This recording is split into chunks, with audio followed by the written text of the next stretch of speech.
Hi, I'm Michelle Sterling for Friends of Science Society. Look at this. Mother Nature has offered us a perfect example of why net zero and decarbonization are a really dumb idea.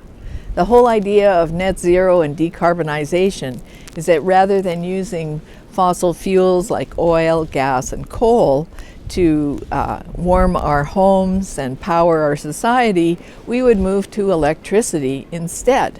Well, when I woke up this morning, the apartment was flashing like a disco dance studio because the power was bumping off and on. So what that means when you don't have stable power, your refrigerator goes down, you can't cook on an electric stove, can't use your toaster, you can maybe surf the net on your phone, but only till your battery runs out, and then you got to recharge it somehow. And on a day like this, even if there were solar panels on the building, the sun wouldn't be coming through whatsoever. Now, I checked the Alberta Electric System Operator on my phone before I came out here, the supply and demand. And at this time, wind across Alberta is pumping out about 1,900 megawatts of power, which is fantastic. That's great. I think there's about 2,200 in total in maximum capacity. But that's not enough to keep the province going. Like, we're drawing about 9,000 megawatts right now, and most of that is from natural gas. Now, lately, Rachel Notley has been tweeting about the rise in power prices in Alberta and claiming that this is the fault of the present UCP government. But in fact, if you go back to 2015, you can see that it was the coal phase-out policies of the NDP that have now caused us to be highly reliant on natural gas. And natural gas is a global commodity, which means if the price goes up somewhere else in the world or demand goes up, boom, even though we have lots of supply here, the cost of that natural gas here is going to go up. And since we're far more reliant on natural gas now than we used to be in 2015, well, prices will rise, and there's nothing we can do about it. And on top of that, we'll be paying a carbon tax that does nothing to stop climate change or global warming. And this was shown in Norway in the 1990s. Norway came in with a very heavy carbon tax right off the bat. I think it was about $190 a ton. And they found that it only reduced emissions by 2%. A better way of reducing emissions was to work slowly with industry over time and to develop improved technology. So I guess what I'm saying is that this is how life is in Canada. This is a spring snowstorm across Alberta. Unfortunately, today, it's not really cold. It's not minus 40, and it's not going to get to minus 40. It's about 0 degrees, and maybe we'll go up to 5 this afternoon. So, you know, even though the furnace won't turn on, right? Because there's no power to light the furnace.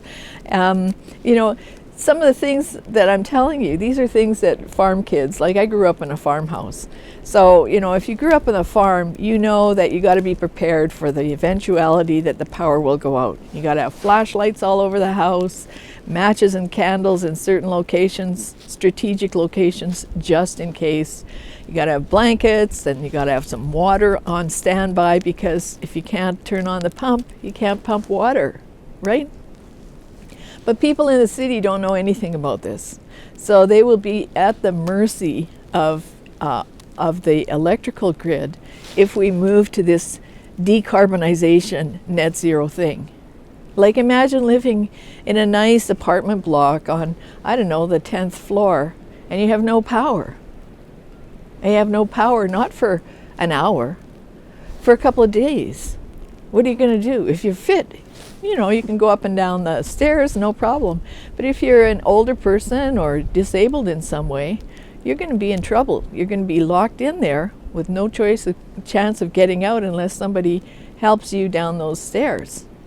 So we really have to think about these proposals for electrification of everything, because electricity is not a primary source of energy. It's made from something else. And in Canada, even for the EV policy right now, We don't have enough power.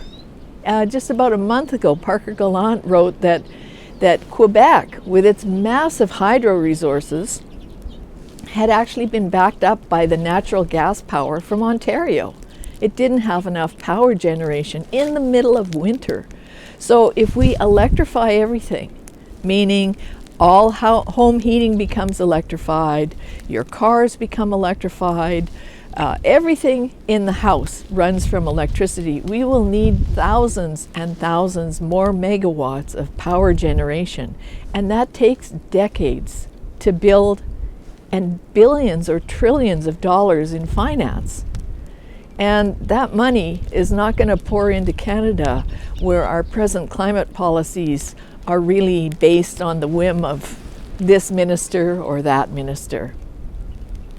So think very carefully about this. We've got a number of reports on our website, on our blog, many of them by Robert Lyman. He's been a federal public servant for 27 years, a diplomat for 10 years. He knows the energy markets inside out. So have a look at those and understand how much at risk we are putting our entire society with this intended policy of net zero 2030, net zero 2050, and decarbonization. We're putting lives at risk. We presently have pushed people into heat or eat poverty with coal phase out, carbon taxes, and the many impeding policies that come from the climate change community. It's important also to remember that the climate movement in Europe has been funded apparently by Russia with the intention of weakening Europe and making it vulnerable and completely reliant on oil, gas, and coal from Russia. And we have to ask the question here in Canada. The Allen inquiry showed that millions, billions of dollars have poured into Alberta and into Canada to block pipelines and to push these climate policies that are making people poor and making industry leave and killing small business. So we should be asking ourselves, who's been funding these environmental groups? We've got a new blog post by Robert Lyman about charities and about their funding and about the fact that they'll never be audited in Canada because there's so many of them. The chance of being audited is extremely low, meaning that these guys are playing in Ottawa with their big lobby groups and forcing these policies on you, and you're not being adequately represented in this. So I hope you'll have a look at some of these reports. We'll post images of them. I'll do a blog post with links to many of them so they're easier to find. But, you know, it's right here staring you in the face. We cannot go to net zero 2030, net zero 2050. We cannot decarbonize society without putting people at risk of death. For Friends of Science Society, I'm Michelle Sterling.